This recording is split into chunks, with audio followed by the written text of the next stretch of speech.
शादी की पहली रात सोहर कमरे में दाखिल हुआ तो वो दुल्हन से कहने लगा कि तुम मुझे बिल्कुल पसंद नहीं, मेरी शादी तेरे साथ जबरदस्ती हुई है, मेरे करीब आने की कोशिश ना करना, नहीं तो तेरा मनहूस चेहरा तोड़ दूंगा। चल भाग मेरे कमरे से, मुझे तेरी कोई जरूरत नहीं है। उसने बीवी का हाथ पकड़कर उसे बेड से नीचे उतार दिया। सोहर गुस्से में बेड पर आराम से सो गया। खैर उसने फर्श पर चादर बिछाई और वो उसी पर सो गई। सोहर रोज बीवी के साथ झगड़ा करने का कोई ना कोई बहाना ढूंढता और वो रोज उनको खरी खोटी सुनाकर मारता था। एक दिन सोहर जब काम पर चला गया तो बीवी ने अपने भाई को कॉल किया कि मेरी शादी तुम लोगों ने कहाँ करवा दी है, इस आदमी ने मेरा जीना हराम कर दिया है, मुझे फौरन यहाँ से ले जाओ, मैं यहाँ एक पल भी अब नहीं रह सकती। भाई ने कहा कि देख बहन, अब वही तेरा घर है, अब मैं तुझे मेरे घर में नहीं रख सकता, मेरे भी बीवी बच्चे हैं, अगर तू यहाँ आएगी तो तेरी भाभी के साथ रोज मेरा झगड़ा होगा। शौहर भी बड़ा जालिम शख्स था। जब उसको रात के वक्त जिस्मानी तलब होती तो वो बीवी से मीठी मीठी बातें करता ताकि वो बीवी के साथ मजे कर सके। एक बार जब आधी रात को बीवी की आंख खुली तो उसने देखा कि सोहर बेड पर मौजूद नहीं है।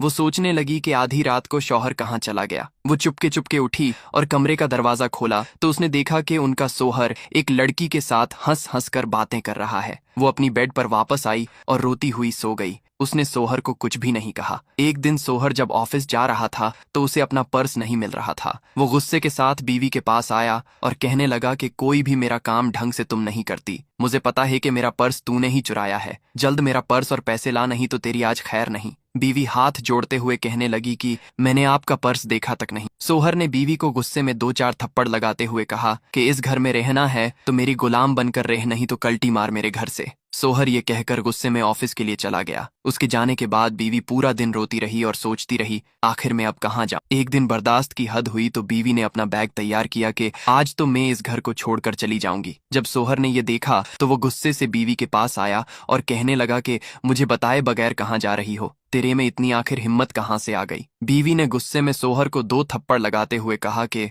मैं अभी के अभी तुमसे तलाक लेकर जा रही हूँ, मुझे तेरे जैसे जालिम इंसान के साथ एक दिन भी नहीं रहना है। बीवी सोहर को धक्का मारकर वहां से अपना बैग लेकर चली गई। कुछ दिन बाद सोहर की मासूका ने किसी और से शादी कर ली थी तो सोहर बेचैन हो गया कि मेरी मासूका ने मुझे धोखा दिया है, मैंने ही अपनी खूबसूरत बीवी को ना समझा, मेरी बीवी ही मेरे लिए सच्ची थी। सोहर फौरन भागता हुआ उसकी एक्स बीवी के पास आता है और हाथ जोड़ते हुए कहता है कि मुझे माफ करना, जिसे मैं प्यार करता था वो मुझे छोड़कर किसी और के साथ चली गई। एक्स बीवी ने ये सुना तो वो जोर जोर से हंसने लगी और कहा कि तेरे जैसे इंसान का तो यही अंजाम होना चाहिए।